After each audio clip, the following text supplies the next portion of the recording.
I'm Ryan. And I'm Jason, and we're back for one more Christmas... Wait, no. Let me say it. Okay, try it again. 3, 2, 1. I'm Ryan. And I'm Jason, and we're back for another episode. Another Christmas episode. It is once a year. This always happens. Try this again one more time, Ryan. My fault again. I'm Ryan. And I'm Jason, and we're back for another Christmas episode of the Tabletop Battlefield.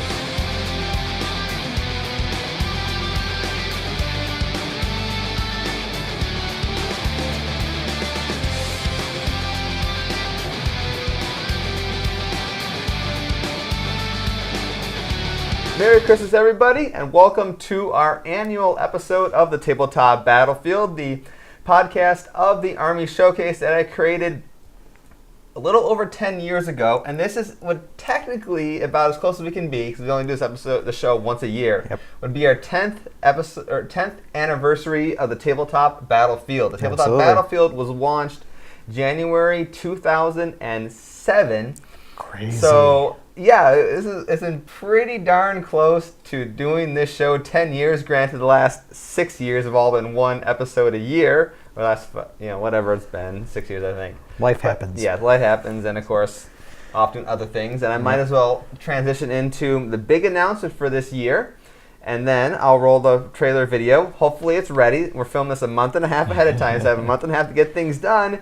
If nothing happens right here, then that means I delayed my big announcement again and again and again. But the big announcement is the upcoming release of Legends of Caladagia 2nd Edition. Of course, that's a tabletop space combat miniatures game I've been working on after I ended the Tabletop Battlefield. It's the primary reason why I ended it. So let's start by rolling the trailer for 2nd Edition of Legends of Caladagia.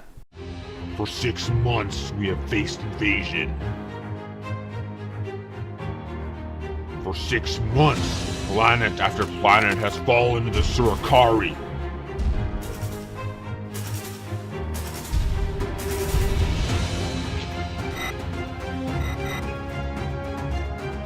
But here, at Albion, we will make our stand. Here at Albion, it will be our finest hour, and the name of Kylon will be immortalized in history.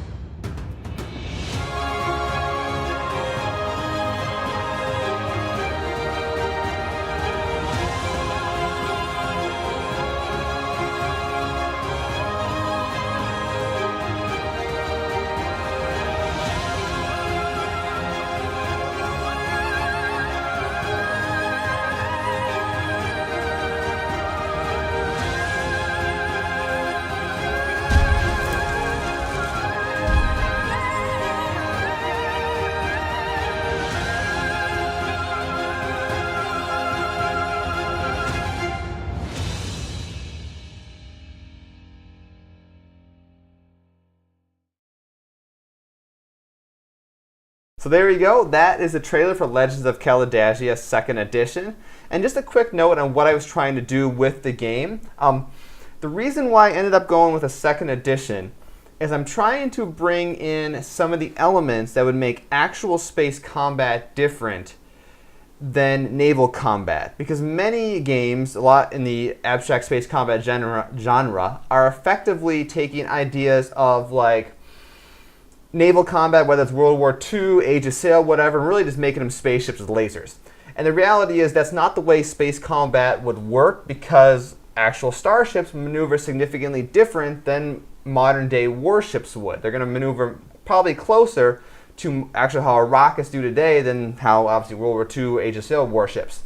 So I'm bringing in some elements of that kind of rocket style movement, i.e. if you ever played Kerbal Space Program, some of the ways those ships maneuver, and bringing that into a tabletop game format. And hopefully that way you can introduce some new tactics that differentiate Legends of Caladagia from the competitors that are out there, and also kind of bring in a new cool way of playing abstract space combat games. But that's enough of me talking for a while. Ryan, what have you been up to for the past year?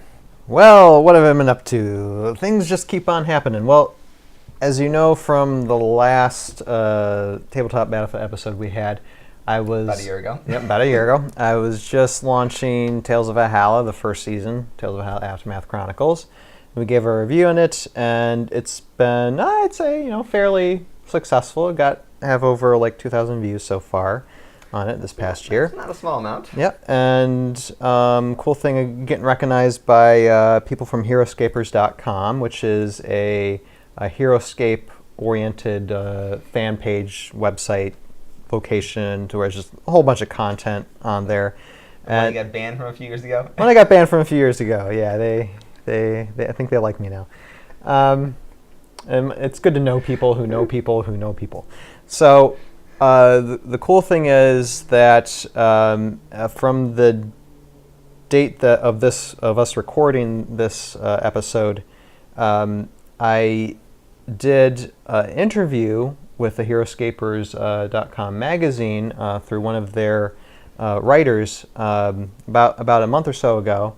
And it's going to be releasing sometime in the future. Okay, well, any idea when? I mean, first he told me like it'd take like a month. Now it's the magazine's called Heroscape Codex. That's through Heroscapers.com.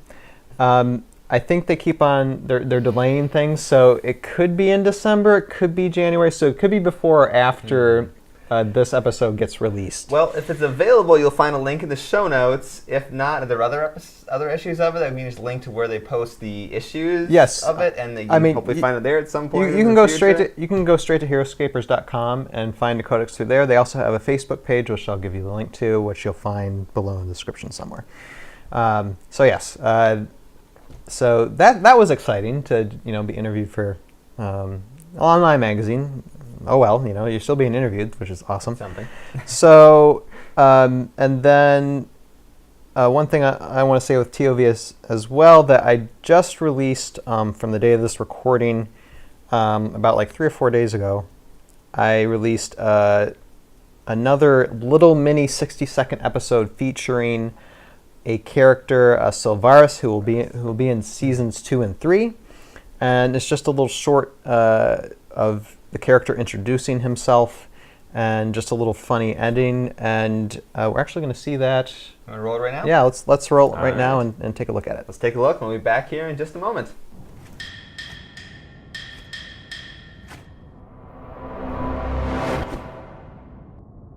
I am Sylvaris. Watch me use my arrows. I am brave. I am strong. I am an elf. Look how far I can shoot. No one can beat me. Ouch.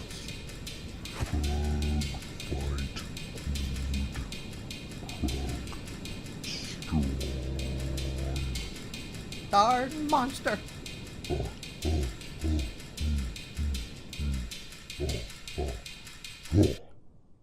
That is the only Tales of Hella content being released pretty much this year, aside from Season 1. And so far, I got 100 views on it the past 3 days, which is awesome. Got some subscriberships from it, that's just awesome. So I'll continue doing more of those character shorts in the process of making Seasons 2 and 3. Now for the episode, really been working on the character of Sylvaris, and all 3 voices were mine own, which why this was easy to produce and like get done quickly, because I could just easily just do all the recordings myself. And so Sylvaris will be in Seasons 2 and 3. Krug will not be. He was just something to come in because that Sylvaris-Krug relationship in the game, or as far as the backstory goes. Oh, is there a relationship there? Okay. Yeah, there's a little bit of relationship there. So I just wanted to give that to the people who are familiar with Heroscape and love the game and know kind of the characters. So quick question. So can you actually do this virus voice, or do you have to alter your voice a little bit? And Slightly. Okay. And I actually film myself recording those voices back a couple months back, and eventually that will be released either through Tales of Valhalla YouTube page, or actually through my Twitch account, which I'll talk about now. Unless you have any more questions for that. No, that's about it. But once Okay. again, show notes on the YouTube page and blah, Yes. blah, blah, etc. You can Blah, find blah, the links blah, to blah, all the different stuff that we're going to promote. Yes. That's most of what the show content is anymore. But I got other games to talk about here a little bit. Shameless self-promotion. And no, the camera doesn't. My camera doesn't focus on my games, just me. Oh well. And I have not yet begun what I want to talk about yet. There's So a War Machine book here. So as far as Twitch goes, I'm currently doing live streams whenever I'm able to, and that primarily focuses on basically doing live chats. Jason was part of episode where we were talking about the Season 2, Season 3 script, and I do builds of building the terrain sets for upcoming Seasons 2 and 3. I live stream those usually, as well as, what else do I do? something or another. Mine went totally blank there for a second. But yeah, I do lots of things on Twitch. Video production stuff you want. Whatever video. Just fill random content. Stop motion production. That's another thing. That's kind of a big thing. Yeah. Sometimes when especially like starting next year when I'm doing a lot of stop motion. I'll probably live stream some of that too, and just so you all can do, or all of you can see a little bit more of what behind the scenes of what it takes to actually do this, which it's a lot of work. Puns. And all the Twitch streams are recorded and they get transferred to YouTube. So if you've missed any live streams, you just go to YouTube and you'll see all those live stream episodes on YouTube. And YouTube to his channel will be in the show notes because I'm not sure which one you posted on because you have like 6 now. Yeah. At the end of my talk, I'm going to go through all those links and to say what is for each. So that's basically it in a nutshell as far as Tales of Valhalla goes. My week in 8 minutes, I'll keep this very short. Basically, I've been on hiatus all year. I have not done any vlogs this year just because I needed a break. I wanted to prepare for Tales of Valhalla, and I just felt like I didn't have the time to do weekly vlogs, so I stopped doing that. But in the meantime, I'm still putting some content sometimes to where I'm doing Let's Play videos. I'm currently doing Star Wars Dark Forces and Lego Marvel, which are one old, one recent, and both are very fun games to play. And I'm going to be adding another new game in sometime in the next few months or so as well. And I'll continue to do those Let's Plays until I go through the whole game. And then I'll restart the vlogs starting January of this coming year, 2017, and start doing those vlogs again and make my life so much more hectic doing everything at once. But I just love doing those vlogs. It doesn't really, something to do, something fun. Yeah, people don't really pay attention to it, but I just love doing it. So that's basically that. Now, I was very fortunate to make that decision to not do any vlogs because starting around early springtime this year, I had to have some surgery done. And so this is leading into a health update for my Crohn's disease because I've talked about this before. Bad camera angle. What? That's why I said get a secondary camera on you. You're talking. No, it doesn't work very well. No, that's fine. That's why I'm safe for you. That's okay. Keep talking. You just have to pretend to pay attention to me. So. Yes. So health. As you know, if you've seen previous Christmas episodes, my health has not been great, and I've been trying to do things holistically as well as a mix of medical. And it came to a head in the springtime when, long story short, inflammation just got terrible. I wasn't able to control it via medication or any holistic protocol I could do, and I had to make the decision to do the surgical option. And it was a very scary moment. I mean, it could have gone very terribly, but thank goodness I had a good surgeon. And they removed about a third of my large intestine. But my recovery was stupendous. It should have been like a minimum. I think it was a minimum like 7 day stay, or yeah, it was a minimum 7 day stay for me after the surgery, post-operation. But they asked me to go home on day 5 because I was doing so well, and I'm like, no, let me stay another day, and I ended up going home on day 6. And so currently, I still have an ostomy bag, so it's like my intestines are not joined. Not trying to get too gross here. And by the way, this has nothing to do with tabletop gaming, this personal life, but you know, this is interesting. Right, yeah. And so I'm doing great. I'm feeling great. It looks like that the scar tissue area of my colon was completely removed, and actually a few days from this recording, I can say it because by the time you get this released, you know, the date will be out. So it'll be We're November. recording this before the presidential election, in case you're curious when the time this is. So we're recording this quite a bit ahead of time. Yeah, so November 8th, on election day, I'll be getting the surgery done. So I will know my results before the candidates do. But I mean, it looks like it should go very well. I shouldn't have too many concerns, albeit if an act of God happens, then what you can do about that. But basically, they're going to reconnect my intestines, and as long as everything heals up good, I should be in the hospital like 3 or 5 days after, and I should be good. So by the time this gets out, I might leave a comment in the comment section saying, "Oh yeah, I'm great, I'm fine," and everything is, you know, hunky-dory. Otherwise, if something really bad happens, then Jason will let you know. But overall, I should be doing good, and by the beginning of next year, be recovered enough to start doing more video production stuff, and really go head first into everything that I want to do, and I'll be healthier than I've ever been. And by the end of next year, just being back to a state of normalcy that I have not had in like over 20 years. So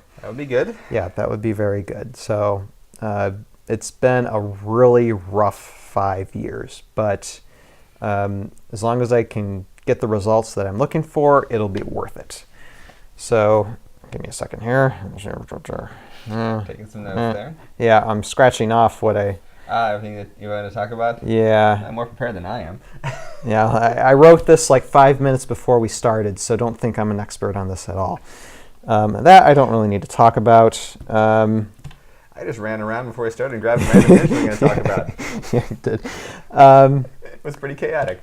Okay, so one last thing I want to talk about is just Tales of Valhalla as far as the production in general. Like I was mentioning a few minutes before, I do have scripts for Tales of Valhalla Seasons 2 and Tales of Valhalla Seasons 3 written and basically set in stone. And it's going to be focusing on the Airborne Elite again. And let's just say, if you've ever seen the Valhalla map for Heroscape, the characters are literally going to go all over the map. Do you have a picture I can stick in here? Yes. Okay. Yes. There'll be a picture as we're talking right now. And yeah, they'll be like north, south, east, west, just all over the place. And they're going to be encountering a lot of characters, and they even have like a list right here of characters. Is that one of the scripts there? No, this is like the character list. The character list. This is the character like list. 10 pages long. Yes. Well, actually, no, it's not this. No, more like 4 pages long. But you can see here, like. Wow, 5 pages of just how much Heroscape stuff you have? Holy crap. Yeah. That's even. Keep talking. Yeah, it's a lot of Heroscape stuff. I can't really read it in the camera, but this is all it. Ryan, how much stuff Ryan has for Heroscape? That's insane. It's like 5 times what I have. Yeah, well, in order to do this show, you got to have like all these characters. I mean, so yeah, there's going to be a lot of new characters for Tales of Valhalla coming out, which makes and like for season 1. How'd you end up with 5 Captain America? Seriously. Well, I don't anymore. Oh, okay. This is a little out of date. Okay. Yeah, this is a little out of date. Really need to update that list. 34 sets of great order markers. Wow, that's intense. Anyway, keep talking. Yes, Sorry. yes. I'm just checking everybody. Yes. That's what I do. Yeah, now I've totally lost myself. but yes. Okay, yeah. What was I talking about? Okay, yes. Characters, yes. Script and characters. So script for season 1, the script was like 35, 37 pages. For season 2 and season 3 combined, it's 150 pages of script. So it's going to be a lot of work to do, and there's going to be a lot of action sequences. It's with the exception of maybe 1 or 2 episodes each season. Every episode will have some type of fight scene. So that'll be fun, because I think that was one of the things I needed to fix for season 1, because it was just basically A lot of talking. And there's still going to be a lot of talking in these, because we need to talk about the plot a little bit, but it's mostly just going to be a lot of fighting. So that will be cool. And yeah, as far as characters are concerned, like for voice actors, I had roles for about 20 or so people for season 1, and for season 2 and 3, that's going to double or triple as far as the voice actor roles. I mean, people might actually be doing multiple roles. I know I will be. And so, yeah, just a lot of work, but the end result should be a lot of fun, and I'm figuring out ways to refine visually. As you've seen, like in the Silveris episode, it's a lot more crisper and clearer of an image than the season 1 image, and it's going to be just that much better. So I'm very excited putting this out, and I'm just hoping that, get more of a viewership and just keep on going with this. So that is basically that. And as far as like future character shorts for next year, I'm going to be using Niguk Saw. Yes, that's one of the characters I play. One of Jason's characters, probably Drake Alexander, the Airborne Elite themselves, Raylan, and yeah, I think that's it. And probably more. And probably like Mariko, which is a female ninja. And possibly a couple more too. It just depends on what time I have. It could be I release like a character introduction every 2 to 3 months next year. So keep an eye out for that, because there'll be more coming. Is there an estimated date when you have the whole season 2 and season 3 done? Or is that just sometime? Do you want me to really be honest about that? It's up to you. I mean, you keep pushing it back as long as you want. No, it's not anything that I've kept secret. No, Okay. My guess is that it'll take 2 years to make season 2, and then another year to complete season 3. Okay. So you're looking, which is why I'm doing Christmas 2018 for season 2. pretty much. Okay. At least when it'll start. And that's why I'm making the character shorts, just so there's some stop motion content happening on there. Okay. And it seems to be working a lot. Like I said, just releasing the Silveris video like in the last 3 days, over 100 views, and I've got like 10 more subscriberships. So thank you, all of you out there who are supporting the show. Please keep on supporting it, subscribe, and we'll just continue on making more of these videos. And I mean, we've been having a blast so far doing it. So. All right. And I think I'm all talked out right now. So back to Jason. Well, that's all right, because I'm going to go ahead and jump to the build project I have for this year, and then I'm going to come back and talk about the games that are sitting in front of me. But what I've been really getting into the past 2 years, doing a lot of cosplay work. I've shown off some of the stuff, some of the weapons and things on this show, and of course I'm on Twitch live stream. But what I thought I would try to do this year for a tabletop game build project is actually take some of the techniques that are common in the cosplay world and apply them to building a new 6-foot by 4-foot battlefield for miniatures games. Because there's a lot of techniques that are used to build these costumes that would actually work better, I think, than the standard ways that people build terrain for tabletop miniatures games. So I thought I'd experiment with that and build myself a new battlefield. So let's run that build project right now. For this year's Tabletop Battlefield Christmas Special build project, I want to do something big. Create an entire new battlefield for tabletop miniature games. But I'm going to do things a little bit differently. Sitting over here to the side, I've got a few pieces of my Tau Firewear cosplay armor that I've worn to a couple sci-fi conventions over the past few years. And what I wanted to do is take some of the techniques that you use in building this sci-fi battle armor and apply it to tabletop miniatures gaming terrain. Because frankly, I think it would work better, these techniques would work better than traditional techniques for tabletop miniature terrain. So let's get started. I'll show you how to do some of these things here, and what you're going to see. Some of the things will be familiar with what you've done before, but there's going to be some really cool, neat tricks that we use in building this armor that will actually help make terrain, I think, better and cooler and give you a little bit more flexibility in some of the things you can do.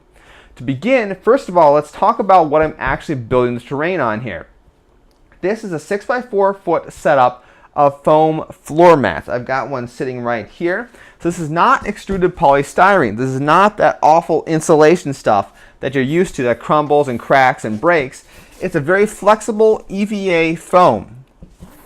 So what's cool about this is it's more durable. Like I said, it doesn't crack or break, but it can be sculpted just as easily as extruded polystyrene. And there's going to be some other cool tools coming up with it. But one bonus is one side of the EVA foam is flat, the other side is textured. Now, depending on what manufacturer you purchase, the textured side is going to look different and kind of create some really cool effects. This pack here that I picked up from the Home Depot, the back side of this has a very starship metal-y type texture to it. And frankly, it will look really cool if you wanted to go build a military installation, or you wanted to create your own Zone Mortalis 40K style board. So that's already one advantage that the one advantage the EVA foam already has over extruded polystyrene.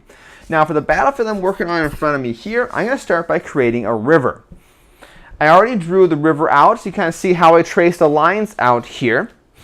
And now the next step is I'm going to take a box cutter, a really nice high quality box cutter, and then I cut kind of on an angle in a little bit. Now keep in mind these foam mats are pretty thin. They're about 1/2 inch thick, so you can't cut in too much downward, just a little bit to create a little bit of an angled look to the riverbed. And this is mainly just to remove some material. So you're going to go along one side of the bank doing that. You're going to flip the knife around and go along the other side of the bank doing the same kind of a thing. Now, of course, when working with a knife in this fashion, well, it's kind of dangerous. The knife can slip and you can stab yourself pretty easily. I've already actually poked my finger once today doing this build project, so hopefully it doesn't happen again. But just be very careful with this kind of thing. And of course, when using a knife blade, it's not a bad idea to be wearing safety goggles just in case the thing snaps and the blades go flying everywhere, because that does periodically happen. And one more useful tip here when dealing with EVA foam destroys knife blades. So here for this, even though I got this really nice high quality box cutter, the foam can really go through these blades in a hurry. That's why you want to invest in a nice blade sharpener. What I've got here is about a $4 blade sharpener, and it works great for keeping this blade sharp, and you don't have to spend tons of money on blades, because this blade sharpener is such a much better deal than buying lots of blades over and over and over again. So find a blade sharpener, read instructions how to use it, and it'll be a fantastic economical way to save some money when working with EVA foam. Okay. So once you've got the two side areas cut out, very carefully use the knife blade to kind of remove the middle of the material, because chances are your two angle cuts probably didn't actually meet in the middle. So you're going to have to very carefully remove all that material that's kind of started to be cut out by the angle cuts. So using your knife blade, cut along the length of the river and remove that piece altogether. And next, once you've got that done, you can go and start creating the effect of kind of a dry, cracked riverbed side. You can see, start making little cuts with your knife in the side of the riverbeds and up, kind of running away from the banks a little bit. And in a moment here, we're going to do some really cool effect to make that look even cooler. But for now, just kind of mark it up as if it's kind of like a dried, cracked mud, cracked dirt, cracked rock, whatever you want to go for. That's the idea that you're trying to create. And just be careful, don't cut all the way through the actual mat to the ground. That'll kind of ruin the effect we're going to use later on to add a little bit of water in this riverbed. But now at this point, I got some 60 grit sandpaper here. This is some high quality, long life sandpaper. And I'm going to use this to kind of smooth down the riverbed just a little bit. And of course, whenever you start sanding anything, this is dust mask time. So put on a dust mask and take this 60 grit sandpaper and just kind of clean up your riverbed a little bit.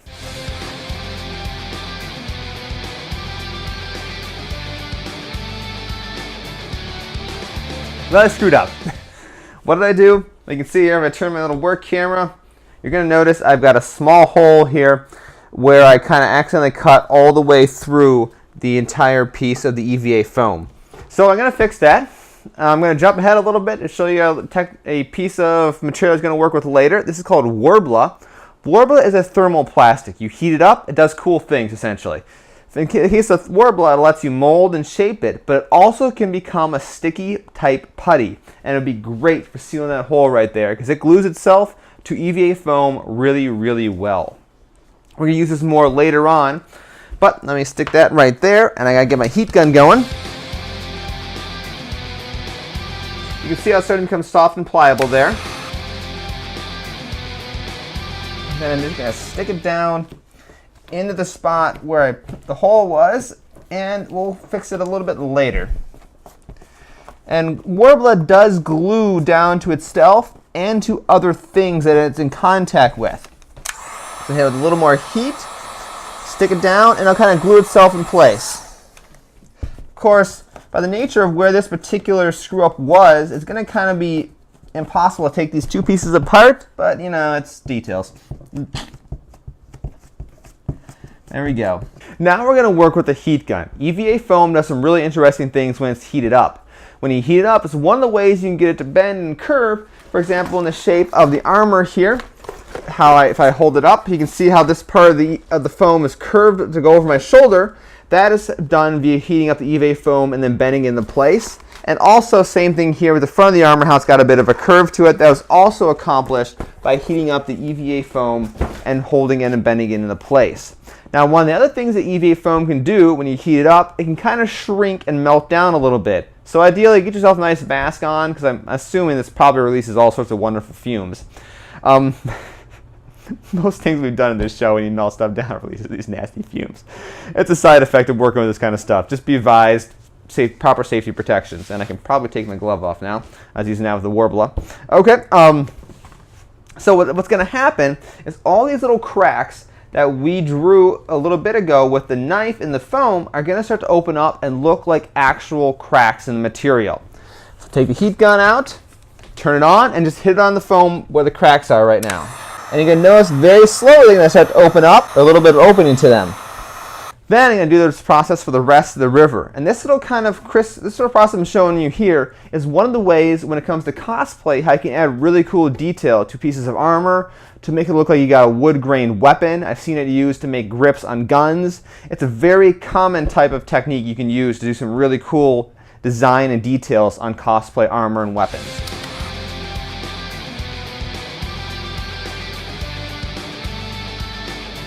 All right, let's move on to the last step here that we want to do before we actually add the water to the water bed. Now, the water is going to be resin. That's obviously a very common technique in tabletop game miniature manufacturing, as well as cosplay. It is actually one of the ways you can get this really cool plasticky armor look to your armor is using resin. In fact, my entire Tau Fire Warrior is pretty much resin coated. But before you do that, resin doesn't always stick super well to the EVA foam. So what you want to do is you want to add a bit of a binder, and the binder comes in the form of PVA glue. This is a technique that was done by, I should know this guy's name, I'm a Patreon supporter of him, James Burton from xrobots.co.uk. He does a lot of cool robotic projects as well as cosplay projects. So what you do is use PVA glue, or in this case I've got wood glue because I can buy that easily from the home improvement stores in giant gallons. And you can just put this down wherever you think the resin is going to go. And in this case, I'm just going to coat the entire riverbed area. And then we're going to be able to let it go and let it dry for a little while. And then we'll come back and apply the water then. So I'm just going to unscrew the cap. And here's a free tip for you guys for using any kind of glue like this, where it's a large quantity of glue. If you put a piece of plastic bag over the opening of the lid and then you screw on the lid, that creates a bit of a better seal. That actually helps the contents of whatever's in the jug last longer. All right, I'm just going to pour down some of this wood glue, and I'm going to use a paintbrush to just spread out a thin layer across the entire riverbed. It does not need to be like a thick layer. Like I said, just cover the foam so that way the resin is going to have something kind of nice to bind to. All right, got the first layer of the wood glue down. So what I'm going to do is give it a bit of a kick in the pants to get it to dry a little bit faster, and the heat gun's going to come back out. We can use a heat gun to kind of dry it really quickly. Alright, the heat gun has been used to make the first layer of the wood glue dry. I'm going to do this one more time. I'm going to put another layer of wood glue on just to make sure everything's coated. Then I'm going to hit it with the heat gun one more time to get a nice dry coating. And then I'm going to let it sit for a little while before I try to apply the resin. I'll probably wait about an hour or so.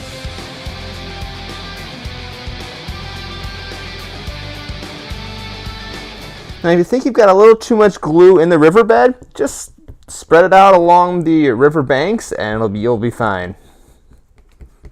Wood glue and PVA glue doesn't have a whole lot of volume to it when it finally dries.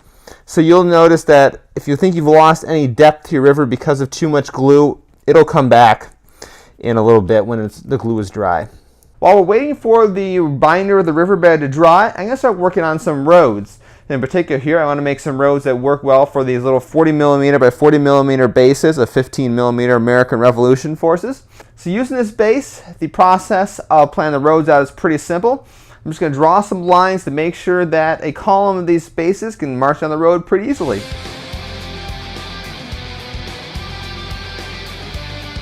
The road doesn't have to be perfect. I would imagine roads back in the Napoleonic era weren't necessarily exactly accurate along the way. I'm going to pretend that's the case. I actually don't really know. I don't study the history of roads.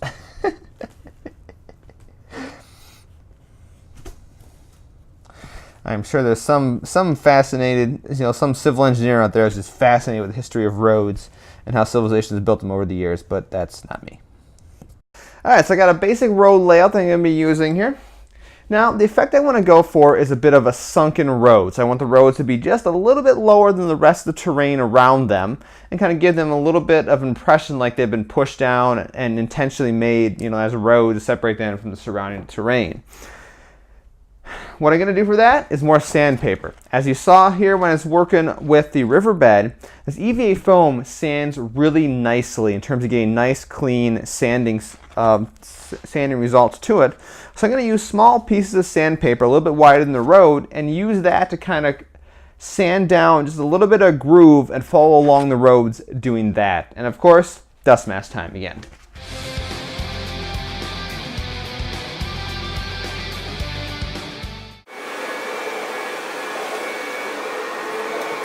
Well, there you go. I finished making the roads. It was a lot of hard sanding work and a lot of filthy dust being generated. I'm covered in multiple colors of dust right now, red, green, blue. Conveniently, they match the tiles of the floor here that I'm working on, which is, I guess, what you would expect. If it was a different colors, that'd be really weird. But anyway, one advantage of them being floor tiles is you can treat them like floor tiles. So you saw there in a moment ago as I cleaned up most of the dust, actually vacuuming it off the table, and that seemed to work pretty well. So, okay, roads are done. River is coming along. It's going to take I'll probably end up having to let this PVA glue here dry overnight. So it'll be the last part of this build process is going to go back and putting some resin in the riverbed to give it the look of water. Unless, of course, the PVA glue actually dries good enough to do that, but the problem is now there's some dust in the river because of the sanding the roads down. I should have done the roads first and then done the river, but that's a good learning experience. That's a good tip. Do the roads first and then do the river after that. Now there's two more things I want to go over as part of this Battlefield build process. The next thing I want to talk about is how I'm going to coat these various floor tiles. Now I chose to work on the smooth side so there isn't any texture to them. What I'm going to do is use another method very commonly found in building sci-fi cosplay battle armor, and that's this substance here called Plasti-Dip. Plasti-Dip is kind of like this spray-on plasticky looking stuff. What it's intended to be used for is actually in tools. So you can spray it on the handles of like hammers and saws and things to give the smooth wood or smooth metal handle a bit of a rubbery, grippy texture. Now this doesn't actually give the surface a really super noticeable texture, but what it will do once you do apply paint and washes, you'll be able to see what looks to be a very fine dirt texture. So even though it doesn't give it a huge texture so like you can feel, but it'll look pretty good once you've got the final touches applied to it. Now this is effectively a spray paint type material. There's the details of how to use it around the can. But what I'm going to do is take each tile out individually, out back. I'm going to set up a mat and I'm going to spray them down with this stuff. And we'll let them dry for half an hour and then that part will be done. Well, the plastic dip is drying. There's one more thing you can be working on, which is I'm going to be making some woods for my battlefield. Now, these are just pre-bought or pre-made trees you can get from Woodland Scenics, and they work pretty good for making the actual trees themselves. But, of course, most games like to have a defined location in terms of, where the woods are and where they're not, and there's usually some template shape you can follow. So what I want to do is make a nice, rigid plastic template shape. And how I'm going to accomplish that is by using Worbla. Now, I mentioned earlier when I was trying to fix problems that I had with the river, I was using some Worbla. And Worbla is what I call a thermoplastic. Essentially, it's a plastic material that responds to heat and can kind of do some interesting, cool things when you heat it up. And in this case, Worbla can kind of become very flexible and kind of squishy when you heat it up, and you're able to use that to mold different shapes of various items. And in particular, that's actually why oftentimes Worbla is one of the materials people use to build the armor for sci-fi cosplay out of, because it's great for getting that plasticky look that often a lot of rigid sci-fi battle armor suits often have. But by itself, Worbla is a little flexible. So what you want to do, it's also very thin. And because of the fact that you also buy it in rolls, it tends to become a little bit curled up. So what you want to do is often back it with 1/8" craft foam. This is the kind of foam you can buy at a lot of the craft stores like Joann's, etc., Michael's, and so on. It's just pretty much your general EVA closed cell foam. It's also another thing you frequently use when building sci-fi battle armor, because it's a very thinner foam and you can use it to layer things up and create details that way. So what I'm going to do is start by tracing out the shape of the woods on this piece of craft foam. And once again, I'm just using, in this case, a Sharpie pen, and I'm going to trace something out. It doesn't really matter exactly what you're going for. Granted, some games have certain template sizes and shapes you might want to use. So if that's the case, go ahead, find out what the tournament rules and build the terrain to meet that. But if you're just building for historical miniatures or whatever, it doesn't really matter. You kind of create whatever shape you want, unless, of course, you're one of those guys who does crazy research to figure out what the shape of the woods was on the day of the battle. People do that. In fact, there's entire magazines devoted to doing research on these battlefields so you can recreate them. Fascinating stuff you learn when you go to these conventions. All right, anyway, using my box cutter I've been using all along here, I am just cutting approximately the shape of the foam out. All right, that is a forest. Sure, doesn't really matter, not really what the shape is. So, next step, I have some wax paper. I'm just going to sit down, just because wax paper is kind of a little bit of heat resistant. And you want to then trace the shape of your template onto the Worbla. But the important thing here to do is to keep about maybe 1/4 inch to 1/2 inch additional material, probably about 1/4 inch additional material around your actual template that you originally traced out. So you're tracing out the template, but about 1/4 to 1/2 inch bigger on the Worbla than it was in the foam that you just cut out.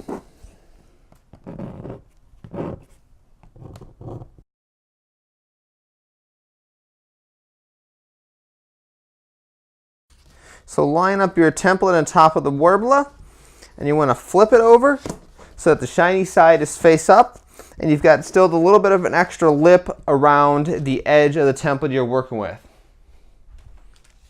Okay, let me get a glove on. Now Worbla, of course, we're going to be using heat gun here in a minute, so heat guns get hot because that's what they do, and by proxy, the Worbla itself gets pretty hot. So you just want to keep that in mind when you work with it. That's why I often put on a glove. It helps reduce the heat that you feel.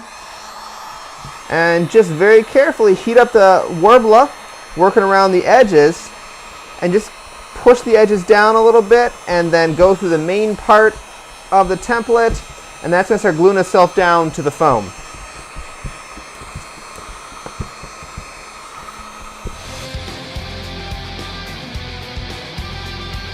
Now we let it sit, because we gotta let the Warbler cool off, because if you try to handle it now while it's hot, it's gonna be flexible and start deforming itself in all sorts of weird shapes, and that's not what you want. What you are gonna notice though, is one, the wax paper was down so that the Warbler doesn't stick to the surface you're working on. That way, because if I can just cut the extra wax paper off or peel it off the back, whatever it may be. And two, you're going to notice that there is a bit of a lip here, obviously, because the 1/8 inch craft foam rises up 1/8 of an inch, and the Warbler then wrapped around it. Now, it's up to you how you want to handle that. You can either leave that lip on there if you want to, or I'm probably going to cut it off here in a minute once the Warbler is cooled down. Okay, once it's pretty well cooled off, you can just go and start cutting away the extra Warbler if that's what you want to do, which I think I'm going to do that. Just be careful not to cut super close. If you do, you pretty much risk ruining the piece of the Warbler that's kind of covering up the side of the 1/8 inch craft foam. So you finish up the cooling process, make sure it's laying flat. If it doesn't lay perfectly flat, heat it up and reshape it again. That's amazing. One of the cool things about Warbler, you can keep reworking with it again and again and again. And you can even take these little scraps left over here, heat them up, and they become like a putty that you can then fill in spots or make other details and decorations and things with. Warbler is an incredibly amazing material for this kind of shaping and template building kind of a thing. However, it is very, very expensive. I've got a sheet over there that was $90, which was maybe 4 feet by 6 feet-ish. I think it was even smaller than that. It might have been 3 feet by about 5 feet. So Warbler is very expensive, but it can be a really cool material for the right types of jobs. And then once this template's done and you got it basically laying flat as best as you would like it, of course it's time to go back, paint it up, flock it, texture it, do what you normally would do with any kind of plasticky type of terrain piece. All right, here we are, the final stage of this build process. We're going to pour the resin that's going to make up the water in the river. So we're going to use resin. Of course, resin is a 2-part plastic. I'm going to be using Smooth On Smooth Cast 300 for this particular build, but pretty much any type of resin will work for this. So resin is a 2-part liquid plastic that when mixed together initiates a chemical reaction which generates heat, and the heat then causes the resin to form into a solid plastic, basically a solid plastic object. Many tabletop miniatures are made out of resin. So if you've ever seen a plastic looking miniature that isn't actually injection molded plastic, that's almost certainly resin. And the main advantage of using resin here for the water is 2 things. One, obviously it starts out as a liquid, so it's going to spread out and kind of level off and look like pools of water in this kind of somewhat dried up riverbed. So it's going to give you the illusion of this actually a liquid taking up the proper volume that you're going to see in a riverbed. 2, it's also relatively cheap. And you can get it in large gallons pretty commonly. Like here, for example, I have a gallon kit. I think each of these parts here is a half gallon. And you can buy this for about $80 online, or there's a handful of stores across the country that carry the Smooth On brand of resin products. So you can purchase them there. Or, like I said, there's tons of other brands of resin out there, and you can just find one that you can get either available locally, or you can choose a different brand if that's what you prefer. The exact type of resin for this honestly doesn't matter. The important part is that the PVA glue is down on top of the resin so that the resin can bond pretty well to the surface that you're working on. Now, of course, this is a liquid, as I mentioned there, as there's advantages to it, but there's also disadvantages to it to being a liquid. It can run everywhere. And of course, once resin gets somewhere, it's going to harden and make a mess of things and destroy tables, destroy floors, all that kind of a stuff. So it's important to note that if there's any holes in your riverbed where you accidentally cut too deep, you want to patch them with Warbler or some other substance first. I found one up here that I had to patch. And you'll probably discover that when you try to lift this thing up and all the PVA glue dried underneath it and you kind of glued it down to the surface you're working on. So that's how I discovered that there's a hole up here in because the PVA glue leaked through it. All right. And one more thing on that note before I dive on. It's very important to check around where the jigsaw pieces attach together. That is where you're often going to go ahead and find some of the leaks, just because of the fact the jigsaw pieces aren't a perfect fit, and it's going to be gaps there, so be careful when working with the resin around there. What I did in this case is I actually put trash bags down beneath the thing I'm going to be working on, so any water or any resin that leaks through is going to get caught in the trash bag and not on the surface I'm working on, which created another issue, which was that then these foam pieces were not laying down flat because they're sitting on trash bags. Enter the fantastically readily available dead weights for tabletop gaming projects, which of course are old Warhammer rule books. I've got Apocalypse, I think that's 5th edition Warhammer 40k right there, maybe it's 6th, I don't remember which one it was. And of course here's 7th edition Warhammer Fantasy, which, you know, we all know how that ended. Okay. Maybe that's 8th edition. I think it's 8th edition 40 Fantasy. I don't remember. Yeah, this is 8th edition, I think. Regardless, it's no longer terribly useful anymore. So, let's get ready to start pouring the resin. Steps of working with resin. I've got 2 containers, one for part A, one for part B. They're labeled so I don't accidentally mix them together. I'm just going to pour a bunch of each part in their corresponding container, and then I'm going to mix up just a little bit at a time. So I don't know exactly how much I'm going to be needing for this project, so that's why I'm going to be using syringes here in a minute to mix up just a little bit of each part at a time. And then I've got a plastic cup over here that I'm going to be doing the actual mixing in. Now the details of how your resin works is going to come with the resin itself. Smooth On Smooth Cast 300 is an equal volume mixture. You mix equal amounts in terms of milliliters of each type and it cures from there. But that's not always the case for every type of resin. So it's very important to follow the instructions that come with your resin, not necessarily exactly what I'm doing here. Okay. So like I said, for this type of resin, you mix equal amounts in volume. So I've got syringes so I can measure out equal amounts of the resin. And I'm going to only do a little bit at a time, like I said, because I don't know exactly how much I'm going to be needing. Alright, so I'm just going to start here with 15 milliliters of each part, and then I'm going to mix it together and start pouring out, and we'll see what happens. This particular resin takes about 10 to 15 minutes to cure, and I'll go from there. So, alright, let's get 15 milliliters of each part. Syringes aren't the best, to be honest with you, but it's kind of all we have, because the resin starts to get caked up in there, and it doesn't really work very well, to be honest with you, after a few tries, a few usages of it. But like I said, it's all we really have at the moment. So, all right, resin's in there. We mix it up.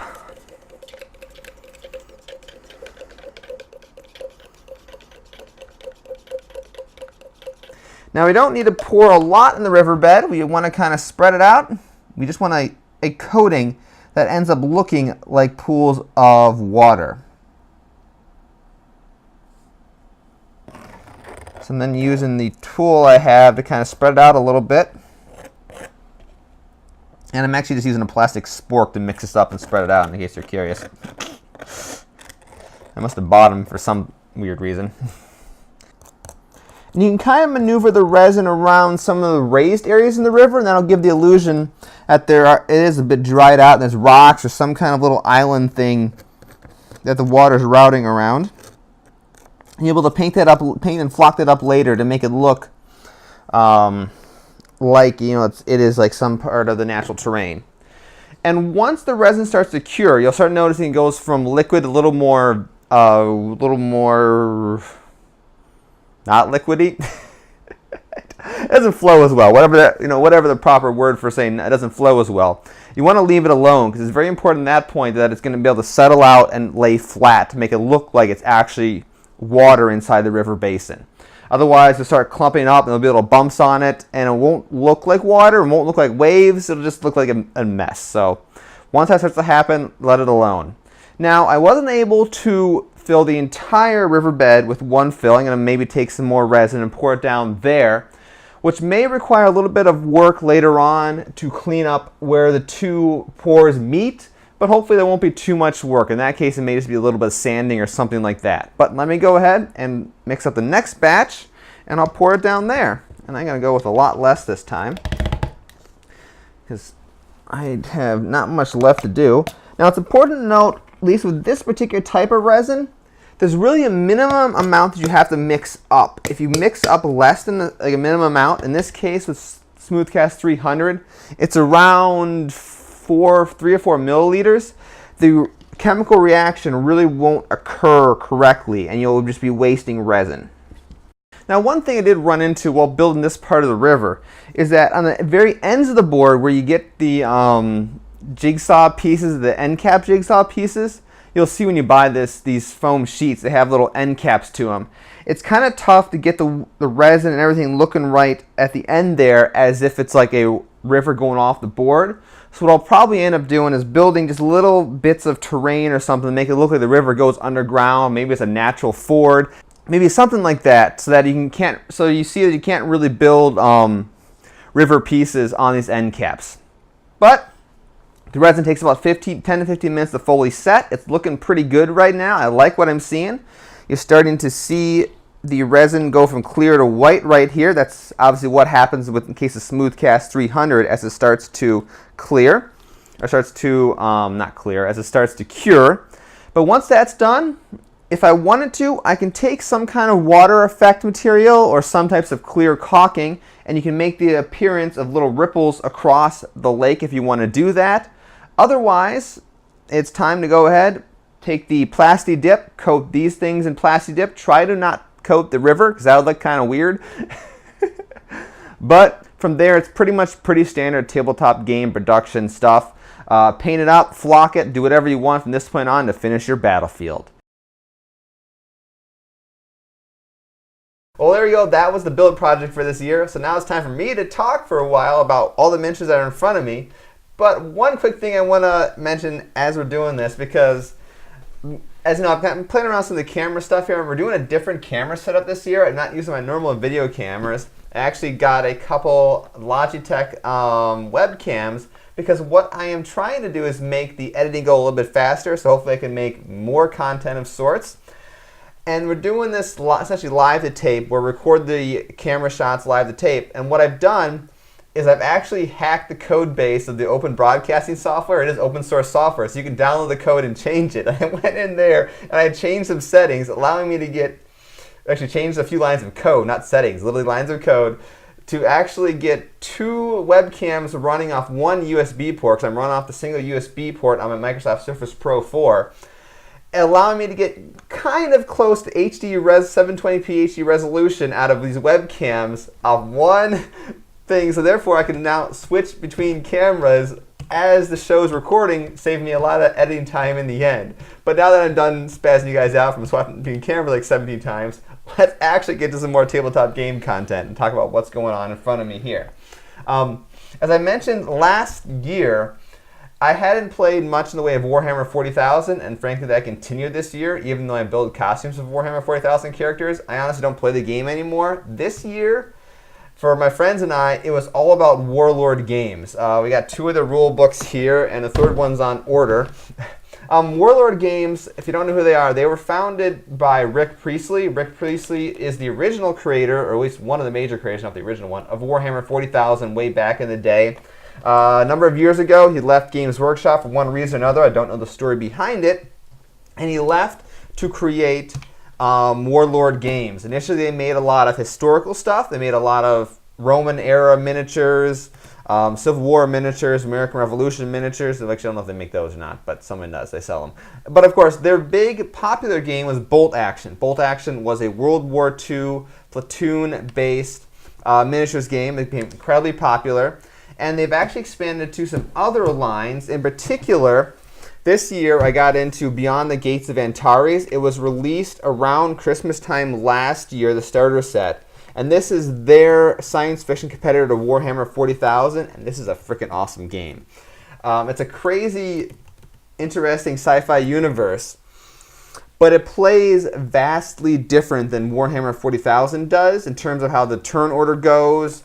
There are order dice. I got them sitting right here. So it's not an entire your army moves and my army moves. You kind of go back and forth, moving one unit at a time. And it brings in some of the aspects of Bolt Action First Edition, which then they kind of work with Antares to create Bolt Action Second Edition, but it's a whole other rambling thing.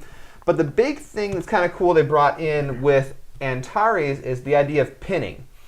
So when you fire at enemy targets, not only do you inflict casualties, but there's basically this morale system going on where the more you fire at them, the more they get suppressed, the more that they kind of have to hunker down and they can't do anything.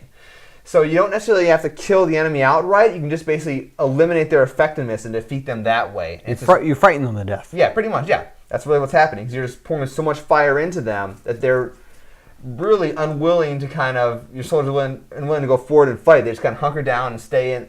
They get scared. They get scared until they eventually break. And it's a very interesting mechanic. So you really have two ways to kill soldiers. It's a fantastic little game.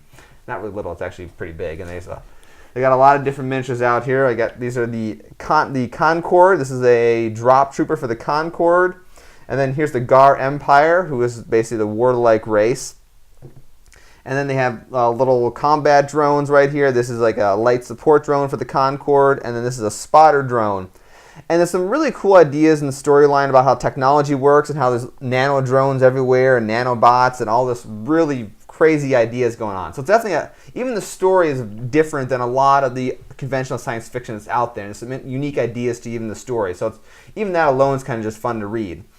But continuing on the topic of Warlord games, I kind of identify myself recently now as officially as an old and cranky wargamer, because eventually in any miniatures gamer's life, you eventually buy into historical miniatures. We're talking not World War II era, older than that. In this case, my friend and I decided to start playing American Revolution miniatures here. Let me bring my camera back up. So I'm the British Empire for during the American Revolution time. And these are 15 millimeter Blue Moon miniatures. They're sold by Old Glory. And they're one of the more popular historical miniatures line. And of course, I got to put the flags on here and finish painting them up. But these are all fairly accurate to the time period. They are mostly British soldiers wearing the 1768 equipment set that the British would have had during the American Revolution. But the thing that I found that's kind of interesting about them, that's unexpected, is they're actually still lead miniatures. I didn't think anyone actually made lead miniatures anymore, because granted, historical miniatures are a niche market with already a niche market. Tabletop gaming is already not a big market. But all the major companies have long switched to tin-based pewter instead of lead-based pewter. But these here are actually lead miniatures. That's why I assemble them and paint up as soon as possible. I don't know if there's really a lot of danger from handling lead miniatures. This guy's marching backwards. Whoops. Probably I should fix that. Probably not. I wouldn't put them in my mouth, but then again, I wouldn't put any miniature in my mouth. No. You should don't suck on your miniatures, guys. Seriously, that's just not a good thing to be doing. That sounded very disturbing. It does sound very disturbing. You never know what people do. Don't ever do that. Ever again. Where are we going in this? I don't know where we're going. But the rule set we're playing with here, Warlord Games again. This is on Black Powder. Black Powder is Warlord Games is obviously, as the name suggests, from the Black Powder era of military combat, which kind of runs late 1600s, early 1700s to about 1900s. This is the age of musket, where you start seeing rifled muskets and things like that. So before you don't really have a whole lot of round firing going on. There's not too many rifles that can carry multiple rounds yet. It's mostly just single shot muskets and things like that. But it's actually a really fun little system. I've only played one game so far, so we haven't gotten into all the details of it. But one thing that's nice about Black Powder, is it doesn't really focus on super historical details. It's more about trying to create the overall feel of what a Napoleonic era battle would be, without worrying about if there's any differences between, say, British muskets versus what the colonial Americans had. So it's kind of a nice little thing just in that feature alone. Because some games get really detailed. Oftentimes, there's just so many different rule sets out there. They all focus on one little thing. This one just kind of throws out a lot of details and lets you just have some fun with stuff. And another interesting thing about how it's written is it doesn't pretend to be a set of canonized rules that you have to follow. It's literally in here. It's like, if you don't like the section of the rules, throw it out. Or if you want to be a jerk and use machine guns, you can do that in 1893, because that's actually during the Black Powder era. So they kind of toss these little things in here saying how you can change the rules if you want to, because go right ahead and have fun with it. They don't try to force you to play these rules in a very certain way, and that's kind of interesting. And I'm sure you like that kind of freedom. Yeah, it's kind of fun, because, like I said, you just do whatever you want. I mean, it can cause issues in terms of, if you go to a different gaming group to play, because everybody may play the game a little bit differently. But historical games generally aren't competitive, as much as people can get upset about them. People get upset about everything. Yeah. But there really aren't like Civil War tournaments. You know, people go to these conventions to try to play recreate the battles and just have fun experimenting in history. You're not really there to kick the crap out of your opponents, and like you are, say, with War Machine over here. Which I'll briefly mention. This is War Machine 3rd edition. This is obviously one of the other big releases of the year. I haven't actually played this yet. I honestly don't know if I will play it. I was more interested to see what they did with the story, because they did advance the story a few years.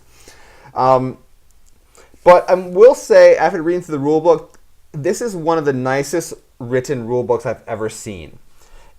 As with whereas Black Powder is kind of like do whatever the heck you want to, this rulebook is so laid out step by step how you do. It's really how you do things is really kind of fantastic.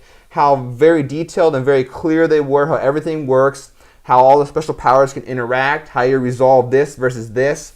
So if you want to see an example of a fantastically just well-organized rulebook, War Machine Prime 3rd Edition is a great way to do it.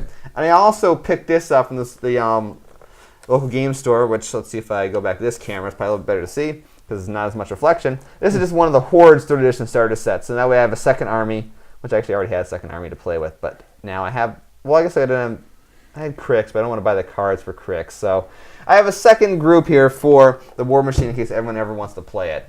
But that's enough of me rambling about the games I've been playing this year. Oh, well, also with Warlord games in here. I got Conflict 47 on pre-order. I don't know why it's not here yet. The game came out a month ago, but I still don't have my starter set yet. So I got to talk to my friend who runs the game store to figure out where my starter set is.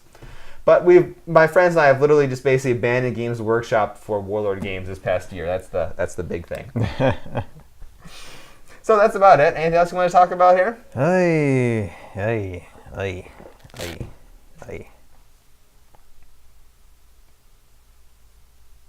He's thinking. I'm thinking.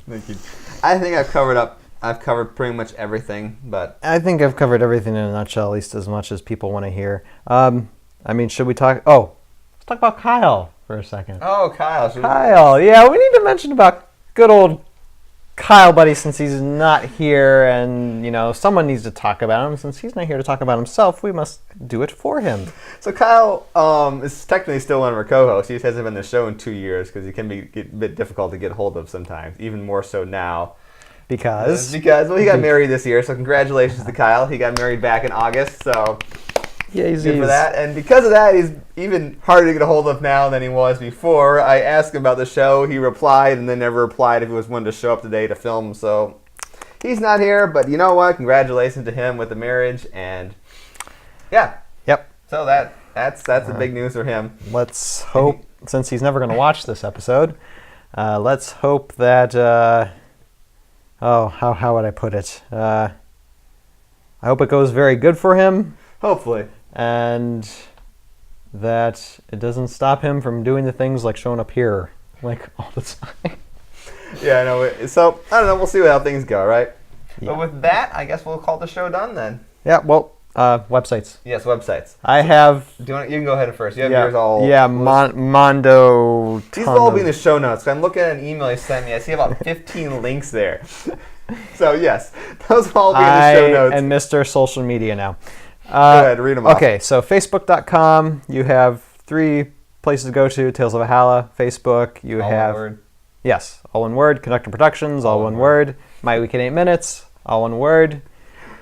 And you already know what those are about. So, yes. YouTube, same thing. Conductor Productions, My Week in 8 Minutes, and Tales of Valhalla.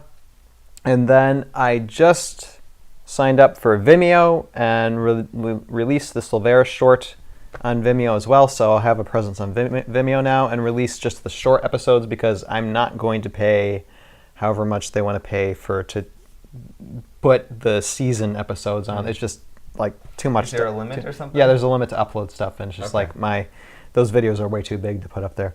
But I can put the shorts. I'll put the shorts on Vimeo, and then it'd be Vimeo, Conductor Productions, Vimeo, so I can probably put other projects there in the future if I have a mind to.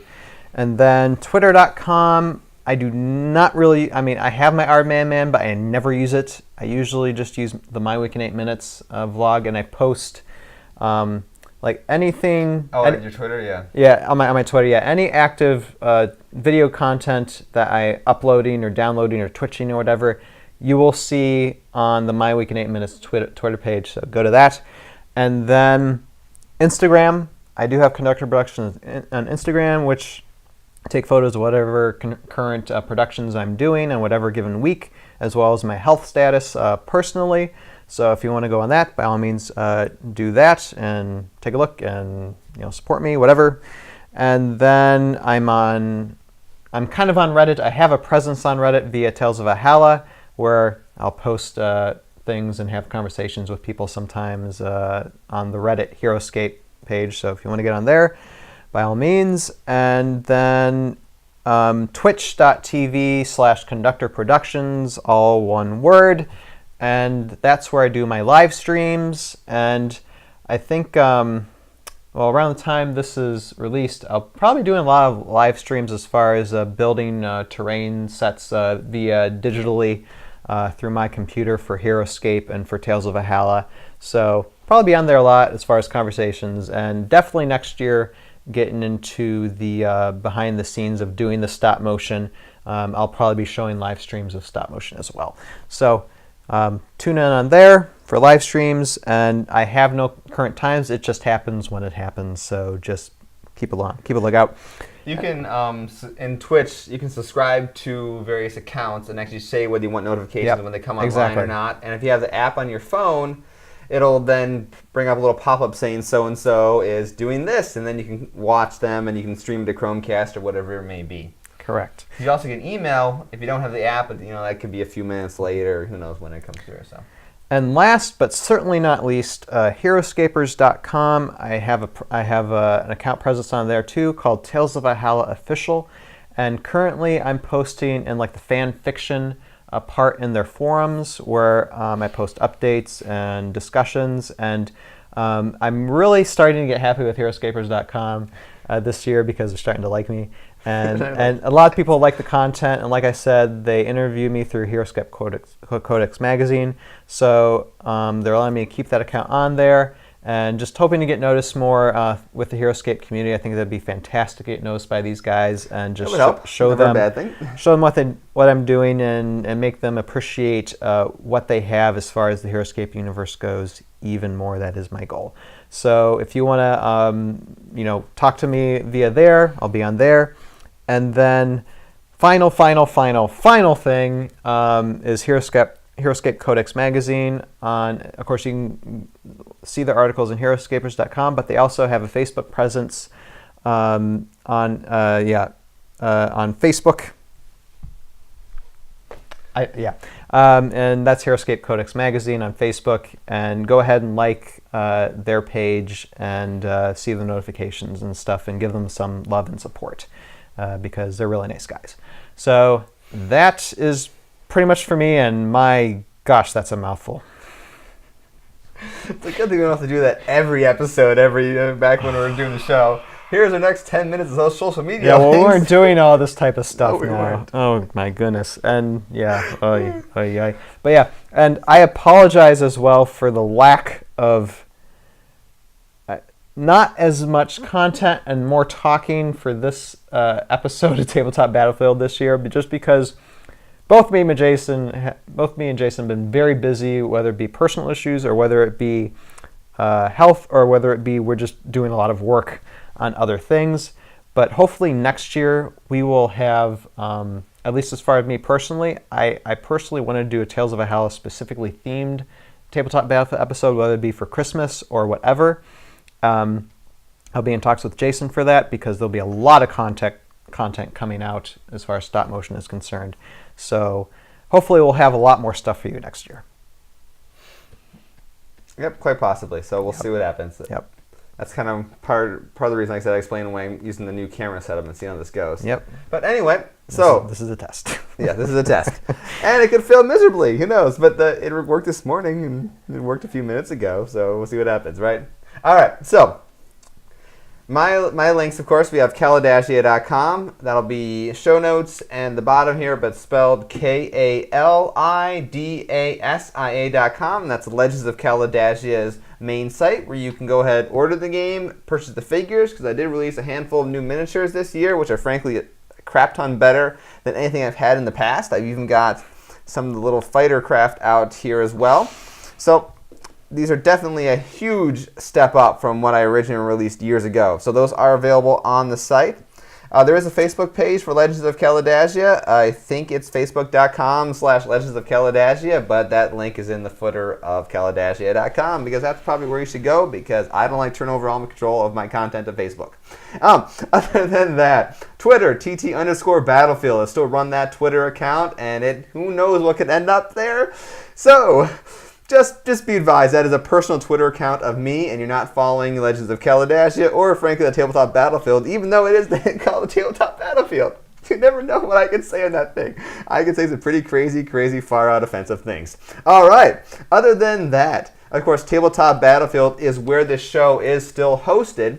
That site doesn't really do much anymore. It's just there hosting a whole bunch of old content, which people still go and visit for one reason or another. Awesome. People still want to look up reviews of a game that was stopped being produced 6 years ago. Why? I don't know, but they do, because that's what Google Analytics shows. So Tabletop Battlefield is still running there. At some point in the future, I may do something different with it, just because that website was written with, here we go, some computer programming stuff again, with the original PHP MySQL library, which will stop working come PHP, I think 5.6 or 5.7, when I'm forced to upgrade to that. Which hopefully I need to do at some point, because those are no longer supported because of probably security vulnerabilities, and because of that, Bluehost is going to eventually force me to go. So long story short, that site is going to stop working at some point in the not too distant future, because it was written 10 years ago, 11 years ago now. It's been using 10 years. the code base because it even predated the Tabletop Battlefield by about a year. Wow. So it was written with coding standards from 11 years ago, and it's ancient. So that's why I locked it down quite a bit a long time ago for various reasons. But yes, I need to do something with that at some point. But good news is could be possibility more better stuff in the future. Possibly. I've been thinking that for about 4 years from now, and I haven't done that yet. So I'm not making any promises. No, not making any promises. I know people in the YouTube channel and YouTube things say, why can't we get more content? I'm not making any promises yet, but we'll see what happens. Yep. I think that really is about it. So Tabletop Battlefield, blah, blah, blah, blah, blah, blah. Okay, I think that's everything. I think I got, YouTube. So YouTube, this is on YouTube at, I think, my channel, user/RockerRobotics. And I'm on twitch.tv as well, twitch.tv/RockerRobotics, where I do all sorts of random things, from artwork to doing cosplay work to painting miniatures to, I don't know what else I'm going to do this year, but I may set up a regular streaming time again, like I did when I was building the costume for the Legends of Kalidasia 2nd Edition trailer, which was the Aragul costume you saw in there. That's actually sitting over there. But so I do random stuff like that on twitch.tv as well. So I think that covers everything. If not, I'll put it in the show notes, and you can find all of our crazy antics that we're up to down there. So, all one of you. All one of you. We get a decent chunk of views. There are a few people who like watching this stuff still. I mean, there's a few fans out there. Why they do? I have no idea. I don't know. I have no idea. Episodes are always terrible. We're nuts. We're nuts. We are. We're crazy. But all right, well, thank you for watching, everybody. Once again, I'm Jason. I'm Ryan. And have a Merry Christmas and Happy New Year, and we'll see you sometime in 2017. Press will point at the camera.